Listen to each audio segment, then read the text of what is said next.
Today's presentation, as you know, is on mental health and on spirituality. But before I start, just to warm up and a bit hilarious pictures from Africa. This is from Nairobi, and you see the pole. I don't know how the cars were moving around here. And you've seen specials everywhere, but nothing like this, no fuel. And you see how this goat is being transported and how the swimming pool is painted here. And when your computer has got a problem and when you ring 1-800, this is where it goes.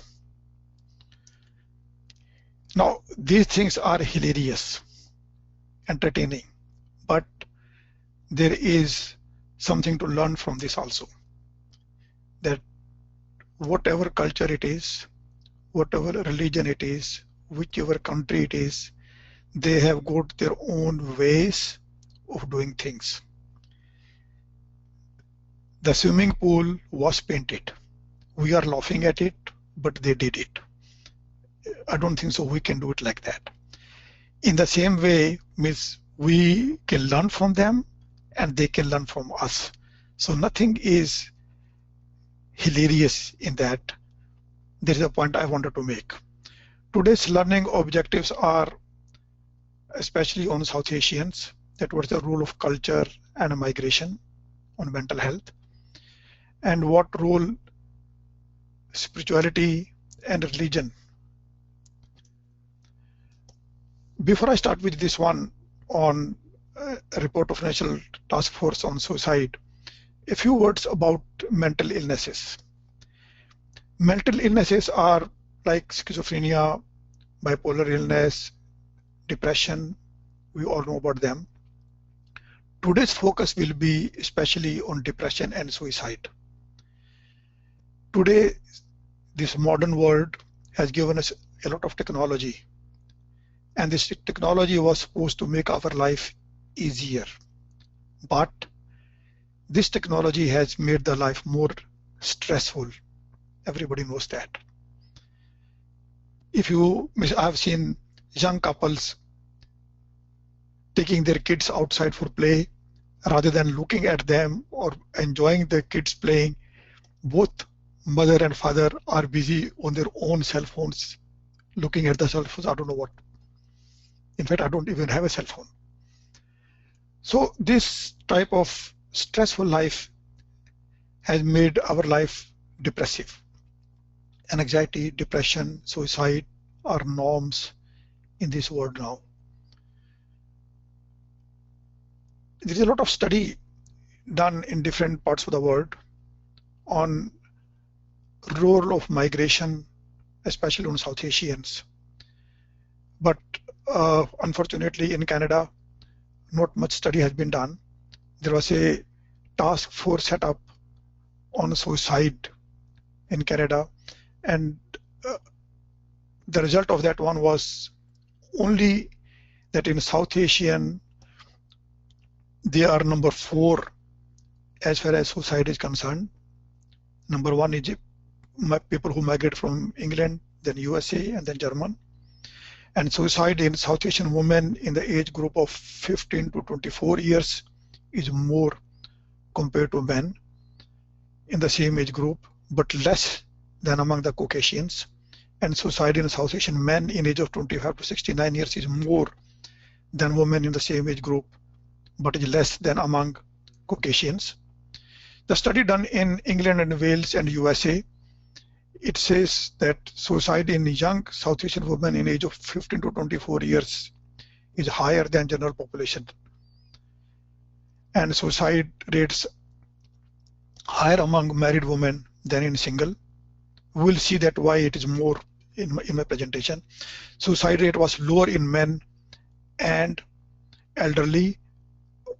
A recent report by WHO about suicide in India, that it came about a week ago, showed that now the rates of suicide among men is much more than it is in women.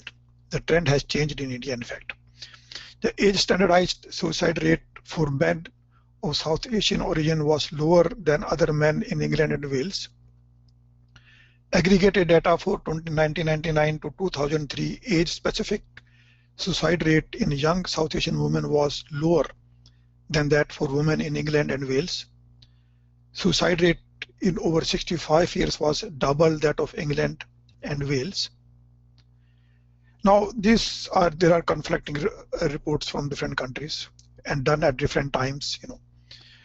In some countries, higher rates of suicide have been reported for immigrants, and in general, such rates tend to reflect that of the country of origin, with convergence towards that of the host country over time. Now, this is called acculturation process, that we bring our own problems when we come to a new country, plus the problems of that new country. That too affects the immigrants. Now, what are the precipitating factors and predisposing factors? I'll be looking at the movement of South Asians to different countries, plus on Gurbani side also. So I'll be focusing more on ego. हमें दीर्घ रोग है, दारू भी इसमें है. Now, when people migrate from India to different countries, disagreement with the decision to migrate, this is a very important. In fact, when even I migrated here, we had a long discussion at home that should we go there or not? Should I go there or should I stay back and bring the family here? So this is a big decision, and there is always a disagreement in the family. Poor expectations for the future. We have seen it that people with lot of qualifications, experience, they do jobs like driving taxi, pizza delivery, berry picking, like that. Social isolation, it's very common. When we leave our own country, come to a new country, we leave our friends, relatives, parents behind. Low social class, naturally a person who is highly educated starts berry picking here, and language barriers, especially for our elderly people. So additional acculturative stressors may impact upon psychological health, such as disrupted social and family support networks, pre-migration variables such as adaptive functioning, that's our self-esteem, our coping ability, if there any psychiatric problems before we went, and the spiritual beliefs, and tolerance and acceptance of the host country towards immigrants. This was a problem long time ago, but it is still there in some countries. Now let's go on one specific groups, like married women. We saw in the report that suicide is more among married women than single women. Now, a young woman who marries from Punjab comes to a new country, it's a cultural shock and stress. This is a new language. Maybe many of them don't know English. It's a new culture. She even doesn't know her husband. It's an arranged marriage, and she doesn't know even their in-laws.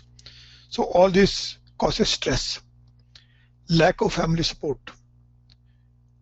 Normally in India, when a girl gets married, after a few days of marriage, she goes back to her parents' home, starts to meet her friends, talk to her mother. That's a big support.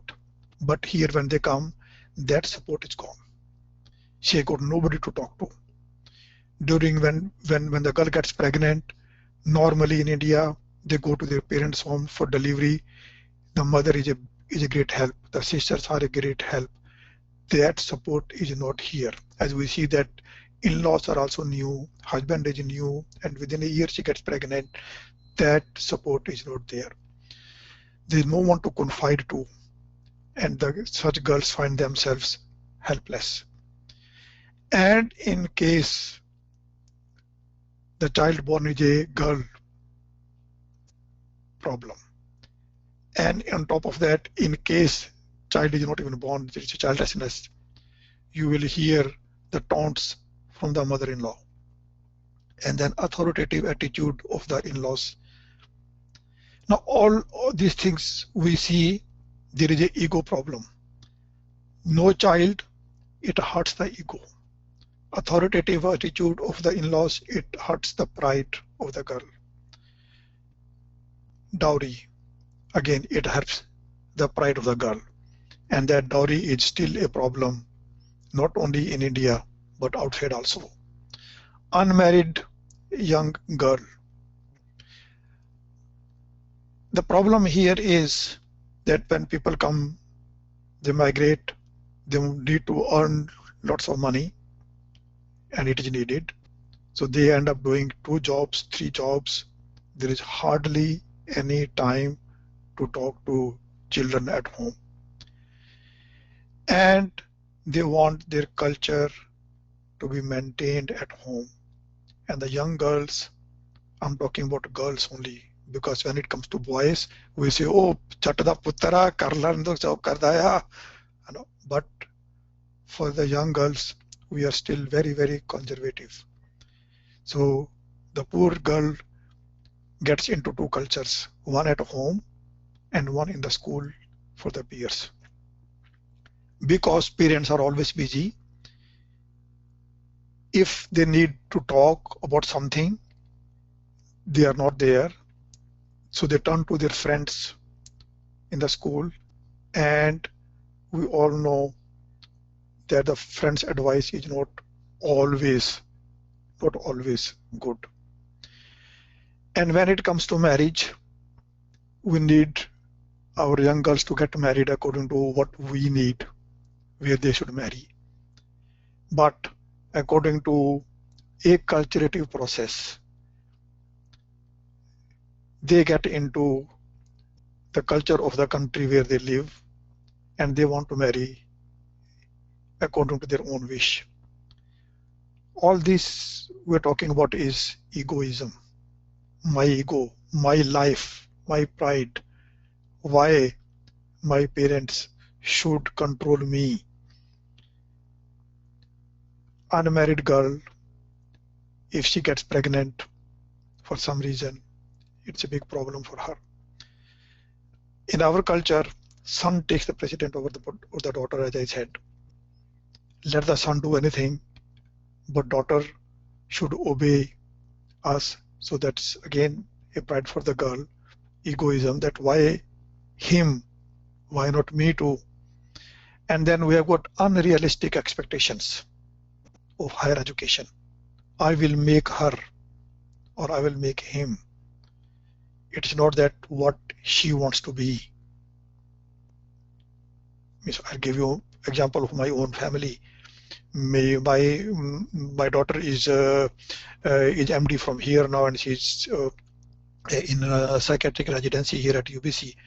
And I wanted my son, who's younger to her, to be a doctor also.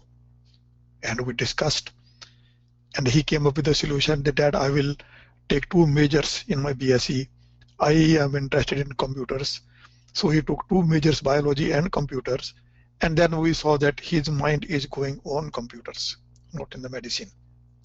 And he followed his mind, and today he is a software developer. So this is how it should be, that what the child wants to be.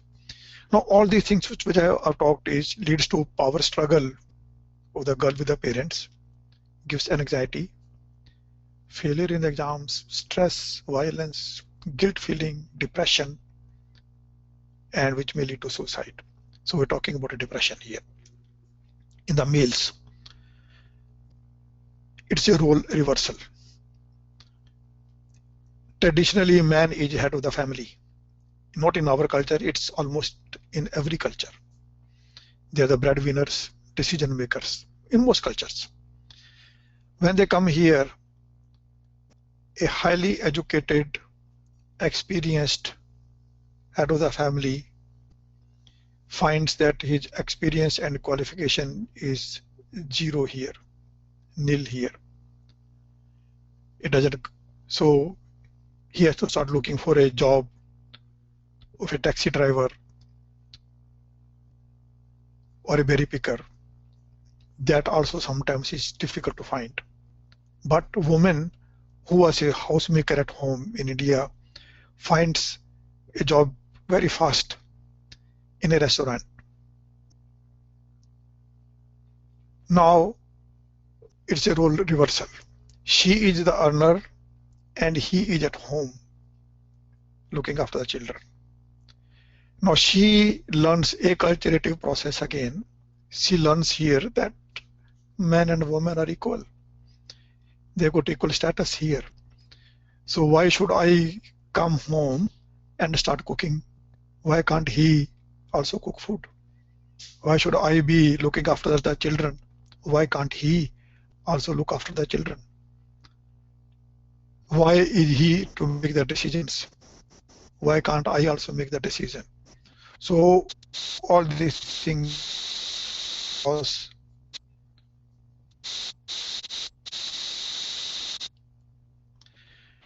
professional shocked. That is their experience.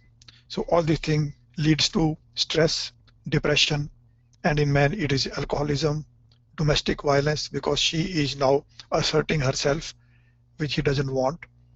So we have seen a lot of domestic violence because of this, with separation, divorce, suicide, or sometimes homicide with that. Elderly. Elderly have a dependent role here. Traditionally, like in Punjab, they live in their own house, or when they get old, very old, they move to the son's house, and they are being respected in there. But when they move to a new country, in case they are sponsored by the daughter, that is the case most of the time I have seen here, and they have to live in their daughter's house. That causes problem. I have had a patient, a family, in which they told me that whenever my daughter's in-laws come home, they always say, "Eh, डोरी विच लैके आईया, होर तां तू कुछ लै की रिहा डोरी दे विच, ए दहेज दे विच इही इन्हां नूं चुक के लै आईया." So those taunts hurt them too much, and the lady even went to Punjab to commit suicide. She even told me that she bought the drugs from the pharmacy with which she wanted to overdose herself, but fortunately on that particular day she got the phone call from another daughter who was in Punjab that she's pregnant and it's a boy. So looking at that, she thought that if I kill myself, it will affect this daughter, and she's pregnant and it's a boy, let me not do it. And she came back here and she told me the whole story. So this dependent role of the elderly leads to depression. Now let's look at the method of suicide. We have seen in medical journals also that hanging is the most common method of suicide among males and females. And then on top of that, males, they commit suicide by lying down on the rail track, that is more common, and burning, drowning, and fertilizer, insecticide poisoning is in the females. And these are culturally related. We have seen that when we schooled the boys, जाके ते जाके rail गड्डी दे थल्ले आके मर जा तेरे जिनों की थोड़े आया. And when we schooled the girls, तेरे जिनों की थोड़े आया, जा जाके किते मर जा जाके किते खूह खाते च जाके मर जा जाके, ऐना कुछ इहदे घर पिया आ खेतां च पाउण वाला, खा के मर जा कुछ जाके. So this gets ingrained in the brain of the child, and when they get depressed, that what's in the brain, which was told from such a long time in the schoolings, they start acting on that. So we should be very careful as parents what we scold or we tell our kids. Not teaching people coping skills before they encounter adversity or early in the stages of a crisis appears to be an effective method of preventing suicide. And along with that, religion and spirituality have a big role to play. Various studies have shown that those clients receiving religious and spiritual psychotherapy showed significantly more rapid improvement in anxiety symptoms than those who received supportive psychotherapy and drugs only. When I'm talking about saying drugs, means medication only. And this spiritual psychotherapy is very new to the Western world. It has been only about a decade or so when they started acting on this, accepting spiritual psychotherapy. But like in India, we had been practicing it, I don't know for how long, even when 40 years ago, when I was a medical student, even our professor used to practice it at that time, and he used to say that I treat, he cures. And he used to tell the patients कि दवा मैं दे रहा हूँ, ठीक भगवान ने करना है, तो जब गोली खाओगे तो भगवान का नाम जरूर लेना. So he used to say even at that time. Looking at depression and other mental illnesses, gender equality. In the book Religion and Mental Health by Bridges and Bernard, they write that a majority of world religions have placed women in a secondary position to men, which has been a major cause of conflict, frustration, stress, and mental disorder among women. Sikh gurus conferred dignity to women and raised their status in the society and considered them equal to men. Now let's see about the women's rights movement. It started in US first. Colorado was the first state to adopt the amendment granting women the right to vote. That was in 1893. 1896 was Utah and Idaho. Washington State 1910. California 1911. Oregon, Kansas, Arizona 1912. Alaska and Illinois 1913. Montana, Nevada 14. New York 1917. Oklahoma, South Dakota, Michigan 1918. And Guru Nanak started it in 1499. You can see that. Marriage and morality. Again, it's one of the biggest domestic problem which is giving depression and suicide and homicide to both men, women, including children. Extramarital relations and broken marriages. So gurus laid a great emphasis on the moral character of both men and women. This Sikhism and medicine is very, very important because in Indian culture, we first always go to astrologers or babes, sadhu sant, peer fakir for any illness. We always say कि ਇਹਨੂੰ ਭੂਤ ਚਿਮੜ ਗਏ ਨੇ ਜਾਂ ਇਹਨੂੰ ਕਿਸੇ ਕੋਈ ਬੁਰੀ ਨਜ਼ਰ ਲੱਗ ਗਈ ਹੈ, ਇਹਨੂੰ ਕਿਸੇ ਨੇ ਕੁਝ ਕਰ ਦਿੱਤਾ ਆ. ਅਸੀਂ ਪੁੱਛਾਂ ਵਾਲੇ ਕੋਲ ਜਾਂਦੇ ਹਾਂ ਸਭ ਤੋਂ ਪਹਿਲਾਂ, ਔਰ ਉਹ ਪੁੱਛਾਂ ਵਾਲਾ ਸਾਨੂੰ ਹੀ ਪੁੱਛ ਕੇ ਸਾਨੂੰ ਵੀ ਦੱਸ ਦਿੰਦਾ ਹੈ ਕਿ ਤੁਹਾਡੀ ਫਲਾਨੀ ਰਿਸ਼ਤੇਦਾਰਨੀ ਨੇ ਇਹ ਕੁਝ ਕੀਤਾ ਆ. Sikhism does not believe in that. Sikhism believes in medicine. That where medicine is needed, medicine have to be taken. Third Guru made hospitals to treat Sikhs. Fifth Guru looked after lepers. Eighth Guru treated smallpox patients. 10th Guru, we all know about Bhai Kanhaiya, who is the pioneer of modern day Red Cross. Now what is spirituality? In fact, when I'm giving a live presentation in front of people, I ask this question, that what spirituality is. Jasdeep, before I go on spirituality, are there any questions for me? I do have. Hello? Hanji Virji, can you hear me?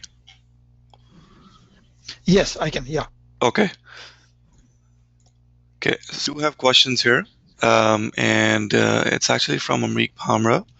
He's from Salisbury, UK, and he says you did mention ego, and obviously ego is against Sikhi, as you also mentioned with the Gurmukhi line before. His question is, do people not realize this, and to what extent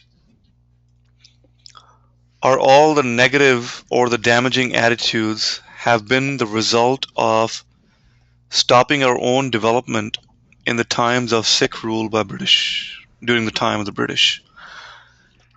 If you can understand the question. Yeah. In fact, my emphasis today is not on this question, that what Britishers did or why this is happening to us, but my emphasis is to make us realize today that how egoism, home, is affecting not only us but the whole world today, and how we can help ourselves by realizing that home, the egoism is giving us depression, and how we can come out of it rather than going into the past, that why it's coming into it. Anything else, sir? I do have a question. Amrik, in case your question has not been answered, or maybe you were asking something else, then let me know in the questions panel, or if you have a mic, I can unmute you also, so you can ask your question yourself. Raviraj Singh has a question. Can you clarify what you meant about women wanting to be independent in the culture we live in, and how that is related to ego? It is me and my life. Why should I be a second class citizen? Like in India, I don't think so now it is happening, but in the past, woman has always been considered, even in here we have seen that even in USA, woman has been considered as a second class citizen. But with the in the modern world, where we consider everybody equal, even gurus gave the woman the equal status, that me and my life, I am equal to man, I am equal to everybody. That me gives egoism, the pride, that my pride is hurt if I am considered as a second class citizen. That is with not only with women, even with men also, that sometimes women are more assertive when we want to give equal status to women, and we say that women should be empowered. When we give empowerment to the woman, it affects the ego of the man. That is what causes domestic problems. In fact, I am of the proponent that I propagate that we should not say that we should empower women. I always say that we should empower the whole family, that they're all of them are equal, and they all should be empowered to understand this thing and take a collective decision the way gurus told us, like Panch Pyaras, 5 people sitting together to take any decision. Same way we should be taking the decision as a collective in the family. When it does not happen, even with the children, me and my life, that is hurting their ego, hurting their pride. Did I make it clear, sir?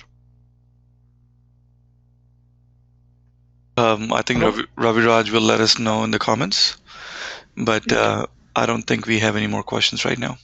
You can move on. Okay, so what is spirituality?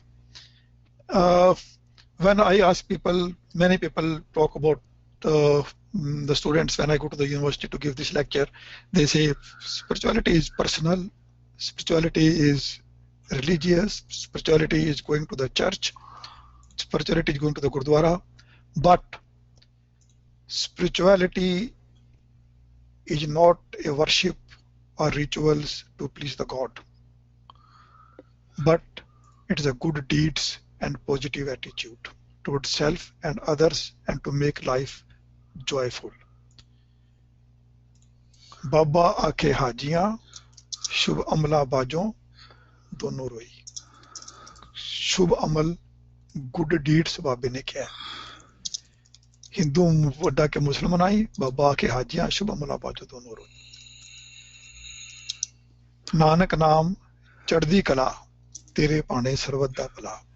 Positive attitude, because what we have seen that many more people have been killed in this world from the time immemorial on the name of the God, on the name of the religion, that my religion is bigger, my God is bigger, my religion is good, my God is good. And but the spirituality message in every religion has not been brought forward. Spirituality joins people, religion divides people. Now, what this positive attitude is, being rich does not bring happiness, nor does being poor bring unhappiness. It is the attitude towards money. And in my presentations, in fact, I give an example of a lady which I heard on CTV news few years ago, when she won a jackpot, and she was so happy, an old woman, husband, wife, and a granddaughter. The CTV news again interviewed her after 1 year, and that same lady who was so ecstatic on the TV that day was crying loudly and saying that I hope I never won this jackpot, because he said after a few months of the jackpot, my only granddaughter, I don't have my children now, they are dead, my granddaughter was found dead with her boyfriend in a car, overdosed on drug, and my husband died in a motorcycle vehicle accident, drunk and driving, and I'm alone today. So for money, it brings unhappiness to some. So it's the attitude. In the same way, it is the attitude towards our problems in life which brings happiness or unhappiness. If I get a problem in my life, if I take it as a problem, then I get depressed. But if I take it as an experience from which I have learned something, and I'm not going to repeat this again in my life, it becomes a positive attitude, and then I will be teaching that experience to others. So this is what positive attitude and acceptance of problem is. Now, before we go a bit further, what is a blissful state? Normally we say, if I am healthy, somebody asks, how are you? Oh, I'm healthy, I've got no problems, I've got a good job, my wife is good, kids are good, I'm blessed. But this blessed is only for that day. Tomorrow there can be a problem with the family. Day after tomorrow the job can be lost, and then that blissful is gone. In fact, the blissful state is one. You have to first get the blissful state. If you are in a blissful state, then you are always healthy. Always healthy means even if I get cancer today, I am still happy, because the body is going. Body has to decay one day. Even if I lose my job today, I still say, okay, that is a part of life. Why should I be depressed? I should try something else. I got a problem in my family. I'll say, okay, it happens. Let me try to remove this problem, because I'm in a blessed state. So you have to reach the blissful state first, and then everything will fall into place. In fact, if I'm blissful state, I will not have any problems in family also, because because if it comes, I will take it as a good person and try to remove that problem. Now, coming to being wealthy and blissful state, let's see the life expectancy according to UN World Population Prospects 2010. Japan had the life expectancy 82.6. Hong Kong, then Canada is number 8. USA comes 38. I put Costa Rica, that is 31. Pakistan 135 and India is 139. Satisfaction with life index. Denmark is number 1. Then Switzerland. Then comes Bhutan. Canada is number 10. US is 23. 125 number is India and 166 is Pakistan. At the bottom is Burundi. Now there is something called Happy Planet Index, that is life expectancy in years multiplied by life satisfaction divided by ecological prints. Surprise, which is the country number 1 in the planet which is happy. It's not USA, it's not Canada, it is Costa Rica. Then Vietnam, Colombia. In fact, USA and Canada even doesn't figure in the first 30s. Pakistan is 16, 32 is India. In this ranking, 9 out of 10 countries are located in Caribbean, despite high levels of poverty. Among top 40 countries by overall HPA score, only 4 countries have a GDP per capita over 15,000 US dollars. That shows that to be happy, you don't need to have the money. The highest ranking oil producing countries, Israel is 15th. In Western European nations, Norway. Among the top 5 world's biggest economies in terms of GDP, Japan has the highest ranking. US is 105. Why? Why it is like that? It is called consumerism. We are bombarded every day with millions of ads through TV, radio, flyers to buy this thing, to buy that thing, to make our life happy, which I just not talked, that how modern life is giving us stress. We see TV programs which show ordinary people who do same jobs as we are doing but living much better life.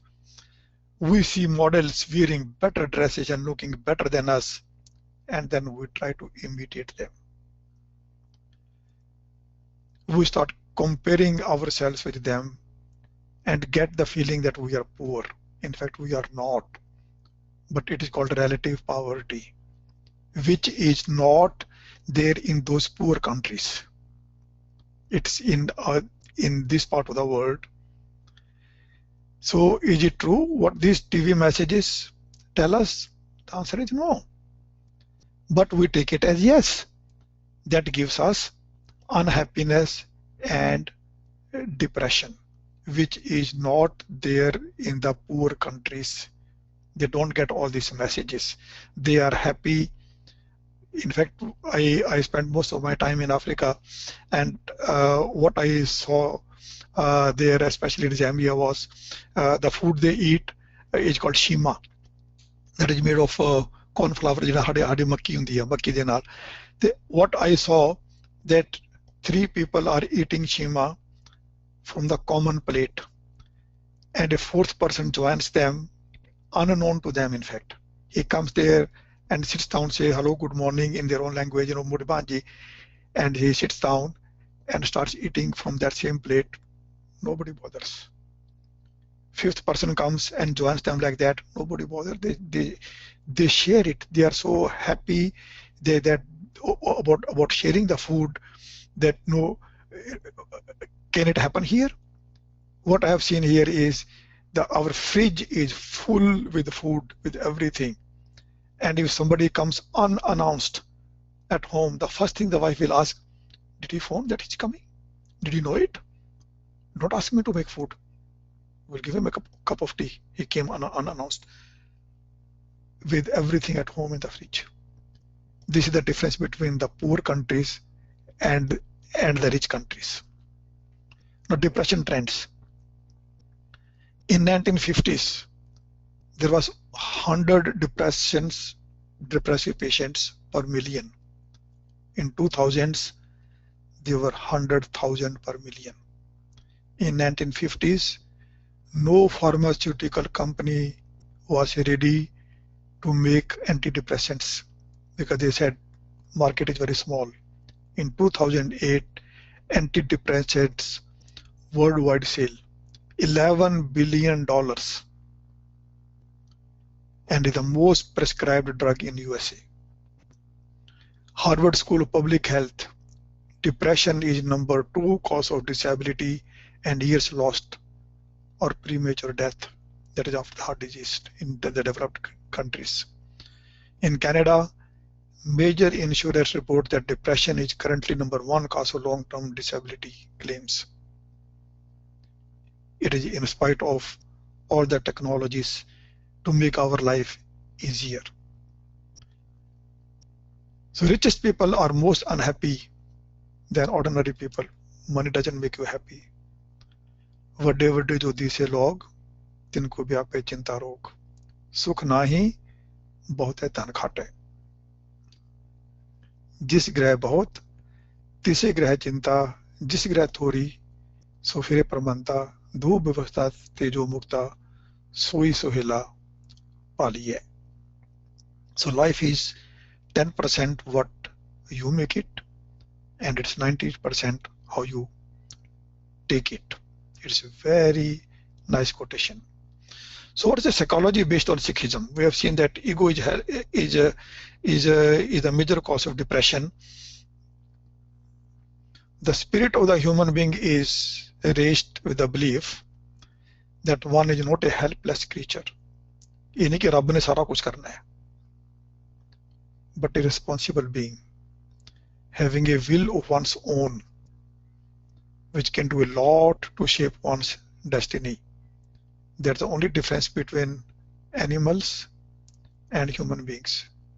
Animals can do everything which human beings can do, except that humans have a will of their own. They can choose between bad and good, and they can make choices.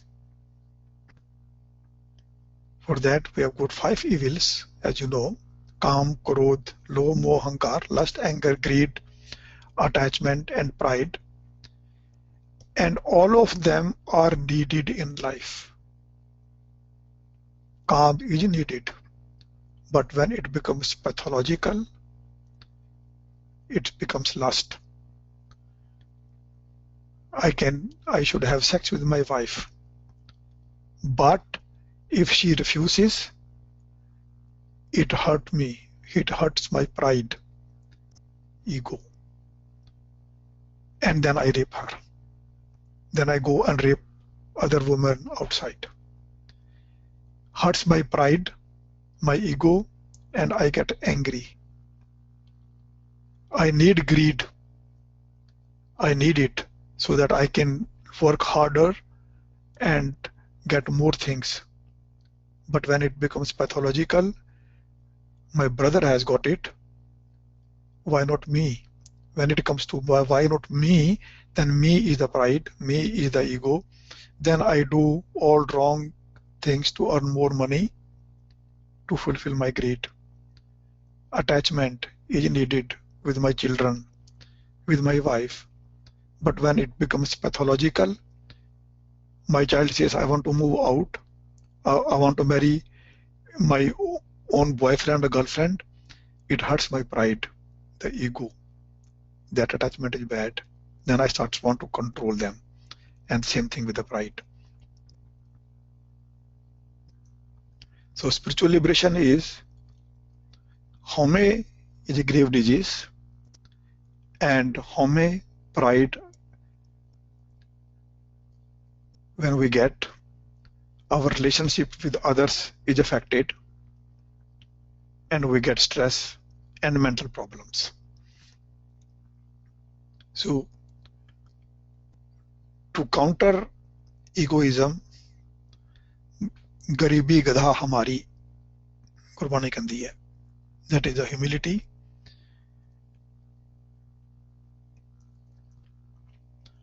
The material conception of life enables us to find fault in others by ignoring our own.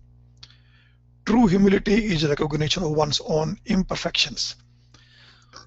Humility does not mean that one should not assert one's rights and let others walk all over you. Humility teaches equality, not manipulation, and spiritual liberation is to liberate oneself from ego. So true humility is living with love, contented, being free of arrogant pride and ego, performing pious deeds, being kind, being merciful, modest in everything, and free of sinful mistakes, untouched by sorrows and pains of the material life. Now there are two things in life. One is need and other is expectation. I need everything in my life. We needed to talk to our friends, relatives sitting far away the way we are doing now. Email, webinar, all these things were discovered. That was a need. I come home from my work. I need a cup of tea. I'm tired. And my wife is sitting at home. She makes me a cup of tea. That is a need. She did it. Then one is called expectation. I come from office. I expect my wife to make a cup of tea for me.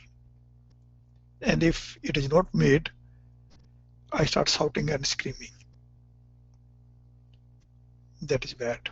That causes stressful. That is the ego. I am coming from work. She is sitting at home. Why can't she make a cup of tea for me? It hurts my pride. But if I am humble, humility, I come home, tea is not ready, I'll go to the kitchen, make tea, 2 cups of tea, and give one to her. That is called humility. So we should have in our life need. Yes, I need sex. I need everything at home, but not greed, not lust. I need love in my life with my children, but not attachment, not expectation. That I love my children, they should love me. I did everything for my children in my life, and I expect them to reciprocate. If they don't, then it hurts me, my pride, my ego. To be humble, I did everything for them. If they don't reciprocate, I let it go, because I have got no control on that. चिंता ताकि कीजिए जो अनहोनी होए. And it is honi that they are not reciprocating. चिंता ताकि कीजिए जो अनहोनी होए. I expect to be healthy, but if I get a cancer today, it is honi. So I should accept it. नर चाहत कछ और है की और है पही, चितवत रहो ठगौर, नानक फांसी कल परी. We wish something else, but we got something else. When we got something else, that hurt our ego. That's when we get into depression, into stress. So application of spirituality in practice. The way we got 5 virtues. Truthful life is very, very important. We talk about truth, but when it comes to reality, if the phone rings at home, the first thing, if I don't want to talk on that phone, I tell my child who picks the phone, कह दो मैं घर है नहीं हूँ. And my child tells me, Dad, why should I tell lies? You told me not to tell lies. So we teach others, but we don't practice them that ourselves. So truthful life is very, very important. Contentment in life. When I'm contented, there's no envy, there's no greed, no jealousy, no worries. But that does not mean that I should not try for more. I should be contented with whatever I have now, but greed should be there in a positive way, that I should try to get more and work hard, get more studies done, more work to get them. Patience. We have no patience in our life. I migrated today from India, but I must get everything what my brothers, sisters have who migrated here 10 years ago. We have no patience. Perfect faith. We have no faith in the teachings, in the commandments. What spirituality message we get from our gurus, we don't agree with them, we don't have faith in them. What we do is then we go to Babas, sadhus, sons, and get into more problem because all those greeds are never fulfilled. They can't fulfill them at all. And then we get angry and we get depression. And the compassion. Tal taram दया का पूत. जिथे दया है उथे धर्म है. So compassion. If the in-laws were bad in Punjab and now they have come to live with a daughter-in-law here, ਹੁਣ ਮੈਂ ਦੇਖਦੀ ਇਹਨਾਂ ਨੂੰ ਜੋ ਇਹ ਮੈਨੂੰ ਉੱਥੇ ਕਰਦੇ ਸੀਗੇ, ਹੁਣ ਮੈਂ ਇਹਨਾਂ ਨੂੰ ਦੱਸਦੀ ਆ. There is no compassion.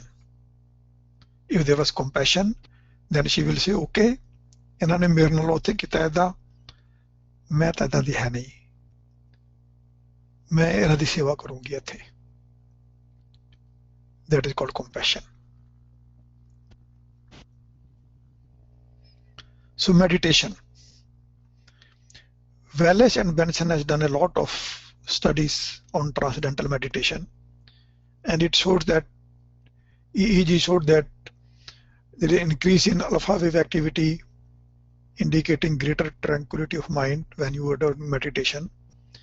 There is a decrease in the heart rate, decrease in oxygen consumption, and diminished effects of epinephrine and other stress-related hormones. In Sikhism, meditation is not done to gain control over involuntary vital body functions. We don't do ਇਹ ਰਿਧੀਆਂ ਸਿੱਧੀਆਂ ਨੇ ਕਿ ਮੈਂ ਆਪਣਾ ਕਿੱਦਾਂ control ਕਰ ਲਵਾਂ ਆਪਣੀ ਬੋਡੀ ਨੂੰ. Meditation is living every moment of your life as a truthful spiritual being. And when one does that, one achieves a super conscious and blissful state. We're talking about blissful state now, in which one finds oneself close to or one with the God. That is the Sa Simro Gobind. ਇਹ ਨਹੀਂ ਕਿ ਸਾਥ ਦੇ ਵਿੱਚ ਵਾਹਿਗੁਰੂ ਵਾਹਿਗੁਰੂ ਕਰਨਾ ਆ. ਸਾਥ ਦੇ ਵਿੱਚ you have to live the life of a truthful spiritual being. That is called meditation. That is called victory over self is victory over mind. ਮਨ ਜੀਤੇ ਜਗ ਜੀਤ.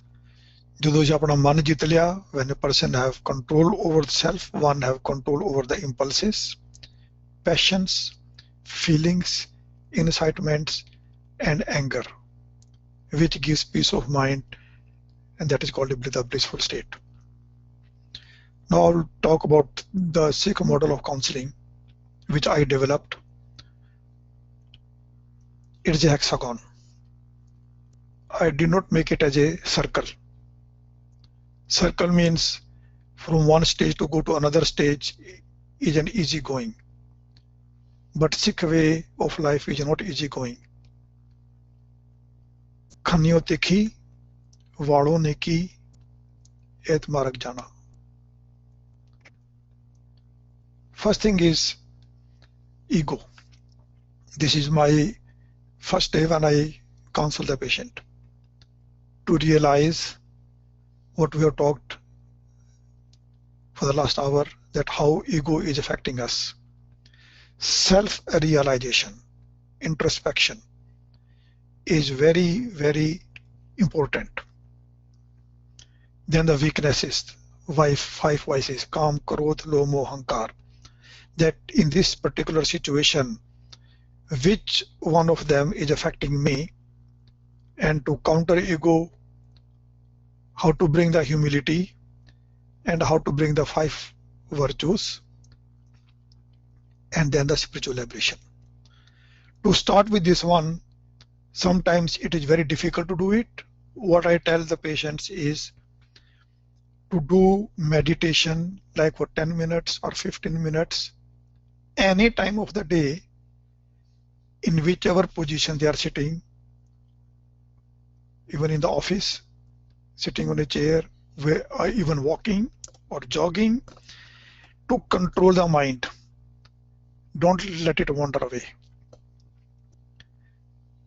When they practice it like that for 10 minutes, 15 minutes, half an hour, to bring the mind back from wandering away, then after that it becomes easy, self-realization. It is easy to be humble. It is easy to bring the five virtues in them. And then slowly, slowly the stage should be that one should be in a meditational mode throughout the day, Salsa, Simro, Gobind. I'll give you an example of one of my patient.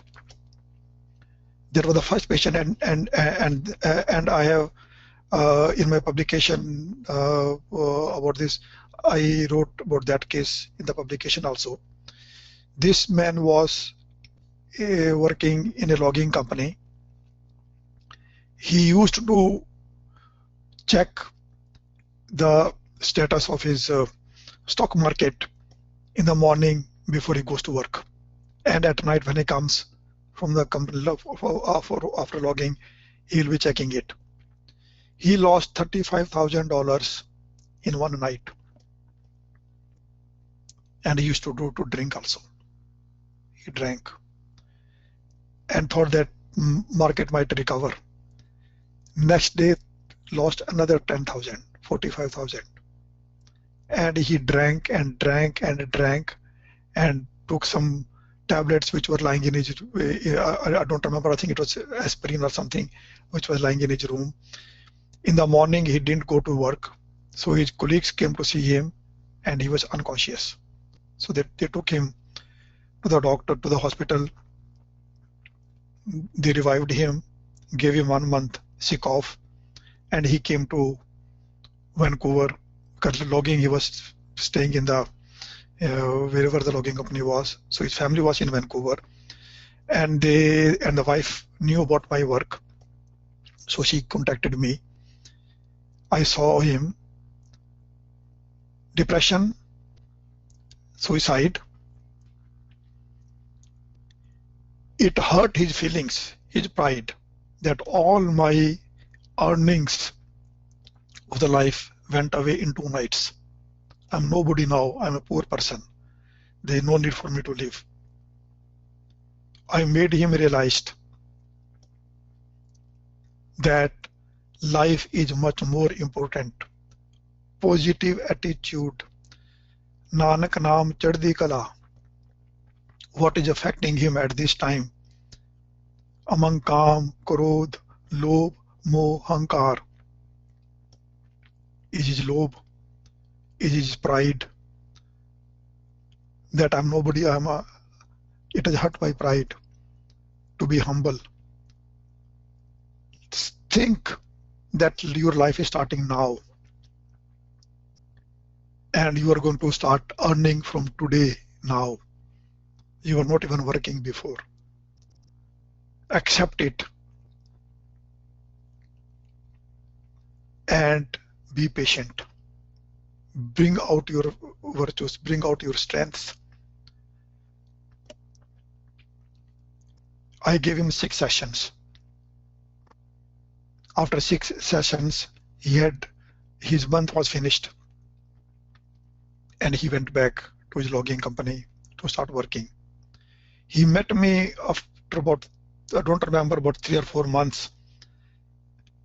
I was taking a walk on the road, and he was coming from the other side, and he hugged me. And he said, Dr. Saab, you saved my life. You changed my whole attitude towards life. And his wife said that he had stopped drinking, but he started now, but it is less. And his life is totally changed. So it takes time for people to realize and accept this model and work on that one. Now this model is not only for Sikhs. This Kam, Krodh, Lobh, Moh, Ahankar is not only for Sikhs, it is for the whole universe, for the whole population, for everybody. And everybody can use it. We can teach this thing to the others, and we can use it for ourselves also in our everyday life. That's how in today's world of this stressful world, by bringing humility, we can get over the problems of the life. Thank you very much. Any questions now, Jasdeep Singh ji? Hanji, Vaj Khalsa Fateh. Waheguru Ji Ki Fateh ji. Sorry, let me see. I think there were a few questions here. There's a question from Gurpreet Singh. Hanji. And the question is, does a positive attitude always arise from acceptance, or is there something to be acknowledged in detachment, which the Buddhists espouse as a spiritual philosophy and a path to happiness? Detachment from, for instance, material Maya seems more appropriate than acceptance of these things. Acceptance connates or perhaps perpetuates rigid systems such as caste, how we have in India, low and high caste. So, I mean, his question basically is from a detachment perspective. Virji. Yes, acceptance, ਅਸੀਂ ਹੁਕਮ ਕਰਨੇ ਆ, ਹੁਕਮ ਮੰਨੇ ਹੋਵੇ ਪ੍ਰਮਾਣ ਖਸਮੇ ਕਾ ਮਹਿਲ ਪਾਏ ਸੀ। ਇੱਥੇ ਹੁਕਮ ਜਿਹੜੀ ਮੰਨੀ ਗਈ ਹੈ ਕਿ ਉਹ ਹੈ ਕਿ ਜਿਹੜੀ ਚੀਜ਼ ਨੂੰ ਅਸੀਂ ਚੇਂਜ ਨਹੀਂ ਕਰ ਸਕਦੇ, ਜਿਹੜੀ ਚੀਜ਼ ਦੇ ਉੱਪਰ ਸਾਡਾ ਜ਼ੋਰ ਨਹੀਂ ਹੈ। ਮੈਨੂੰ ਬਿਮਾਰੀ ਹੋ ਗਈ ਹੈ, ਮੇਰਾ ਉਹਦੇ ਉੱਪਰ ਜ਼ੋਰ ਨਹੀਂ ਹੈ, I have to accept it। ਮੇਰੇ ਬੱਚੇ ਮੇਰੇ ਕਹਿਣੇ ਵਿੱਚ ਨਹੀਂ ਹੈ, ਉਹਦੇ ਉੱਪਰ ਮੇਰਾ ਕੋਈ ਜ਼ੋਰ ਨਹੀਂ ਹੈ, ਮੈਂ ਉਹਨਾਂ ਨੂੰ ਜੋ ਸਿੱਖਿਆ ਦੇਣੀ ਸੀ ਦੇ ਦਿੱਤੀ ਹੈ। But if they are not doing what they should be doing, I have to accept it। ਜਿੱਥੇ ਤੱਕ ਗੱਲ ਹੈਗੀ ਹੈ ਕਿ ਛੱਡਣ ਦੀ, what was the word you used? I forgot the word। Jasdeep Singh ji, ਉਹਨਾਂ ਨੇ detachment use ਕੀਤਾ ਸੀਗਾ। ਜਿਹੜੀ ਹੈ ਕਿ ਸਾਨੂੰ detachment, yeah, detachment। ਹਾਂਜੀ। The detachment is from Kam, Krodh, Lobh, Moh, Ahankar। ਇਹੀ ਗੁਰੂ ਸਾਹਿਬਾਂ ਨੇ ਕਿਹਾ ਕਿ ਜਿਹੜੀ ਜੋ ਮੇਰੀ ਨੈਕਸਟ ਸਲਾਈਡ ਹੈ ਉਹ ਇਹ ਹੈ ਕਿ it is a way of life that is based on right conduct and moral values, and it is spiritual science of moral hygiene that cures the mind of tension and worries। And then this lotus flower। ਸਾਨੂੰ ਗੁਰੂ ਸਾਹਿਬਾਂ ਨੇ ਇਹ ਕਿਹਾ ਹੈ ਕਿ ਅਸੀਂ ਇਸ ਜ਼ਿੰਦਗੀ ਦੇ ਵਿੱਚ, ਇਸ ਵਰਲਡ ਦੇ ਵਿੱਚ ਜਿਹੜੀ ਕਿ full of stresses, full of problems ਹੈਗੀ ਹੈ, ਸਾਨੂੰ ਇਹਦੇ ਵਿੱਚ ਕਮਲ ਦੇ ਫੁੱਲ ਵਾਂਗੂ ਰਹਿਣਾ ਹੈ।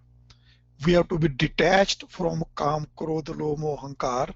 We have to live with them, but be detached, rather than detaching ourselves from the whole world and going into the jungles।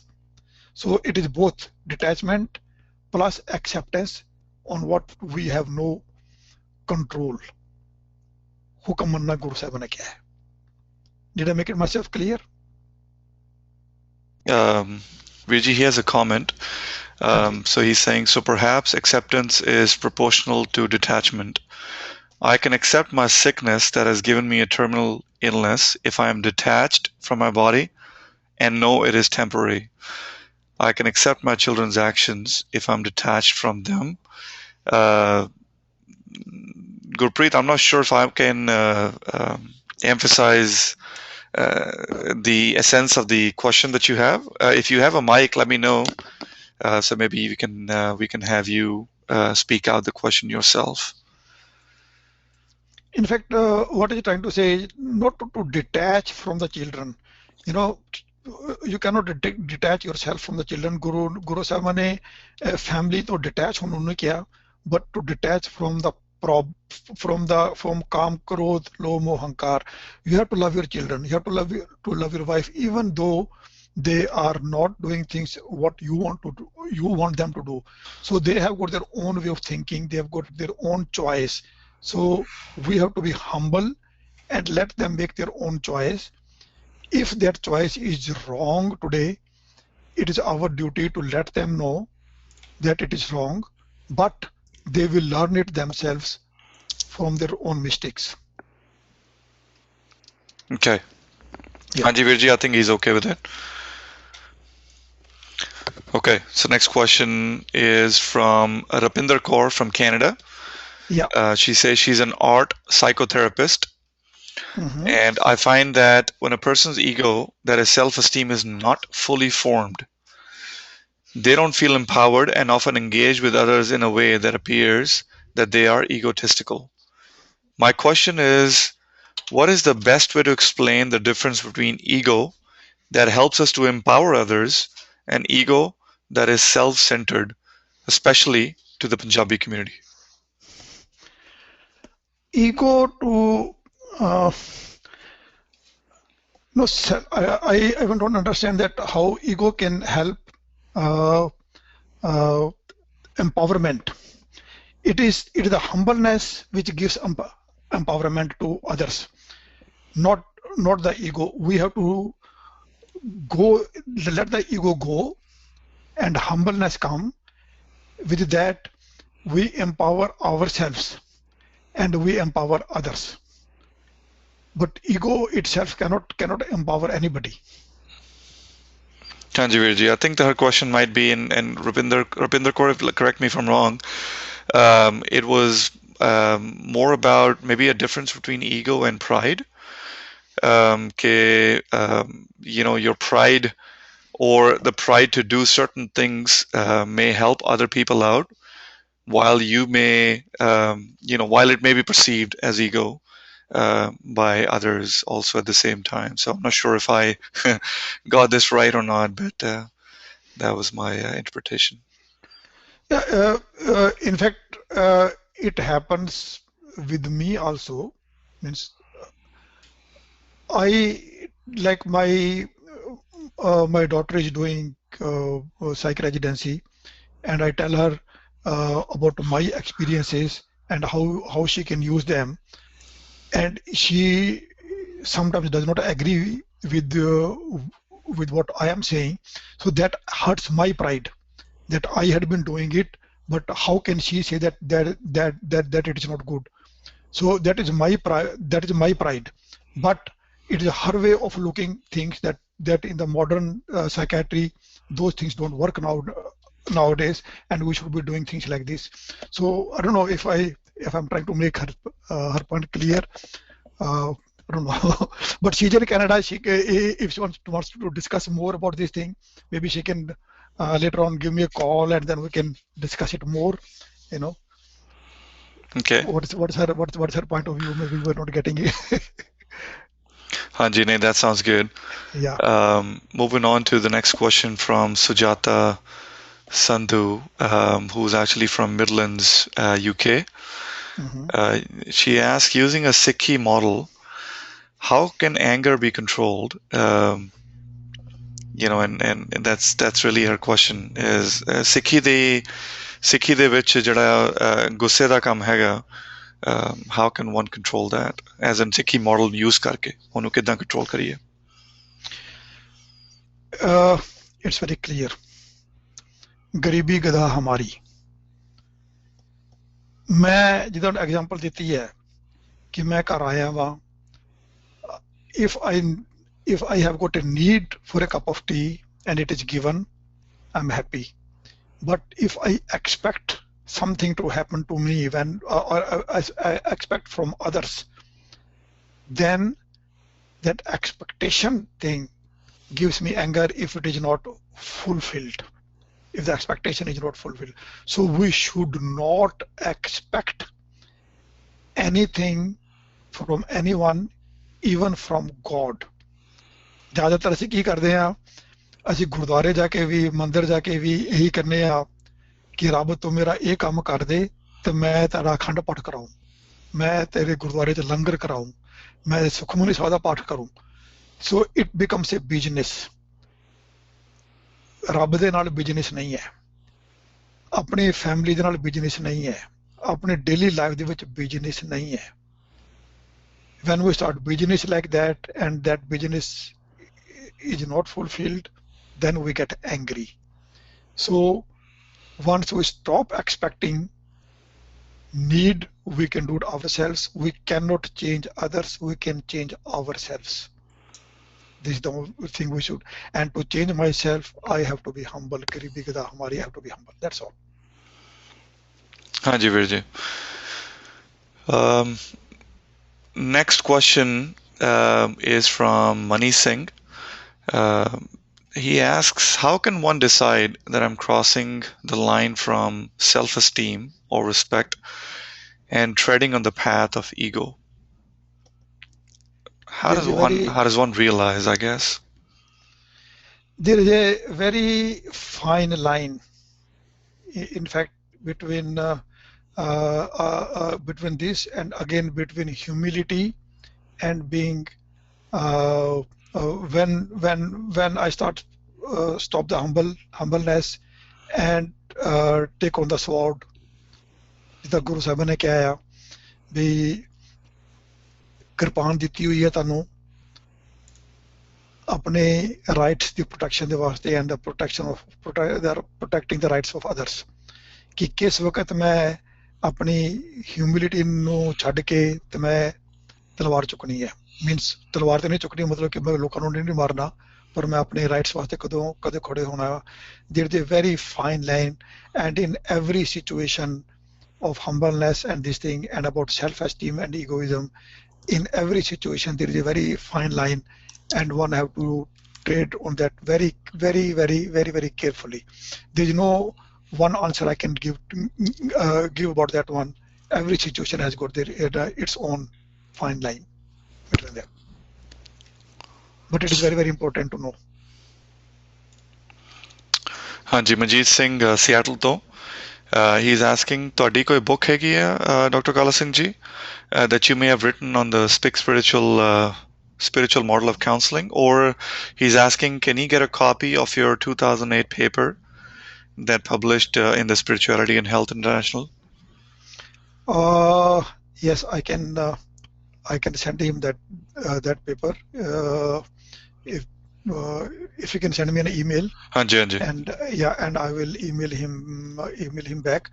As far as the book is concerned, in fact, it is in my mind. I'm collecting everything together, and I'll be writing a book. I don't know when, but but it is in the lines. Yeah. Okay, Manjeet Singh ji, if you're listening to this, can you please send me your email to the questions panel, and I can forward that to Dr. Kala Singh ji. Thank you. Next question is from Jatinder Sandhu, and is a lot of what we perceive as pain and suffering just because the commercial world defines for us? And Jatinder Sandhu from Birmingham, UK, and he's asking कि ਜਿਹੜੇ ਅਸੀਂ pain and suffering ਨੂੰ perceive ਕਰੀਦਾ, is that how the world defines as pain and suffering? Is maybe why we perceive it also. Say again, I didn't get the question. I'll read it. I'll read it exactly as he says it. Also, is it? So the question is a lot of what we perceive as pain and suffering just something that the commercial world defines for us? It is. It is. This is what I was trying to prove, that why the poor countries are happiest on the planet. How a poor is Zambian is happy, sharing the food even it is less there, you know, because it is the consumerism which is bombarding us every day and giving us a sense of relative poverty in the Western world when in fact we are not. So we have to fight with the consumerism, with these ads, that do I need them or I don't need them. Like I said that I don't even have a cell phone because I don't need it. But people expect today. iPhone 6 has come. Every day new iPhones are coming up, and people want to get them more and more because they know. But in poor countries, they are not even getting the ads about that one. They even don't know they exist. So they are happy. So it is a relative suffering. Okay. Rupindra Kaur just has a comment to the same question that you were answering, Virji. And she says, in my understanding, the more we are disconnected from the divine, the more pain we feel also. Yes, yeah, that's also good. Yeah, she's right. Okay, and I think there is a question in similar lines as anger, is to how do we actually control lust? Because we did talk about calm in a few instances in the presentation. Bharat Kumar, he's asking, how do we actually control lust? Gurus propagated everything in moderation. Everything in a life. कि इस वास्ते सानू क्या है कि भाई fasting करने की जरूरत नहीं हो, because we eat थोड़ा खा थोड़ा ਸੋਵੇਂ ਥੋੜਾ ਹੀ ਖਾਵੇ, ਗੁਰਮੁਖੀ ਦੇ ਗਰੀਬੀ ਆਵੇ, ਇਹ ਭਾਈ ਗੁਰਦਾਸ ਜੀ ਦੀ ਵਾਰ ਆ, ਹਨਾ, ਵੀ ਹਰ ਚੀਜ਼ ਨੂੰ ਥੋੜਾ ਕਰਨਾ ਆ, ਮੋਡਰੇਸ਼ਨ ਦੇ ਵਿੱਚ ਕਰਨਾ ਆ. So same thing about the lust, that even sex is needed. Gurus also did it, but everything in moderation. When we do everything in moderation, thoda, then there is no lust. And if my wife refuses me the sex today, and humbly I accept it, there must be a reason for it, and I sleep, there is no problem in that. But once it affects my pride, that how can she say no to me? She's my wife. That's when the problem comes. And those people who are committing rapes, they have got the same problem of they being refused, most of them, not all of them, being refused the sex sometime in their life, and that lust is in the mind. And in few cases, I have seen that what comes to mind is, my wife is not good enough for me. I am too smart, or I'm too intelligent, or I'm too handsome, or something like that, and I should have got a better wife than this one. And then they start looking for women outside. That's the lust. That's when they start having extramarital affairs, and so being humble is the main thing. Okay, thank you, Virji. I don't have any more questions right now, and I think we're right about on time also. So let me start closing with the closing sentences. Thank you all for joining and for your questions. And my apologies to those whose questions were not addressed due to time constraints, maybe. Please be reminded that these webinars are provided for free, but there is a cost associated with its technology and administration. If you feel you have benefited from this particular webinar or others in the past, please consider making a donation to Sikhri or becoming a webinar sponsor. More details can be obtained in a follow-up email you will receive by info@sikhri.org. Dr. Kala Singhji, would you have any closing comments for our listeners today? In fact, what I found, the questions were very interesting, and the audience was very well, it's a very intelligent audience, and they knew a lot. And thank you very much for all the questions, and thank you to you for organizing this thing, and to Sikhri. That's all. Thank you very much. Waheguru Ka Khalsa, Waheguru Ji Ki Fateh. Waheguru Ji Ki Fateh. As I end the webinar, I'd like to thank the presenter and the audience for coming today, and to remind everyone to wait a few seconds for the link to appear for a follow-up survey. In fact, I believe a window should pop up on your screens. This is for a feedback survey. Your feedback is extremely important to the Sikh Research Institute, and we appreciate your time. Waheguru Ji Ka Khalsa, Waheguru Ji Ki Fateh. Fateh.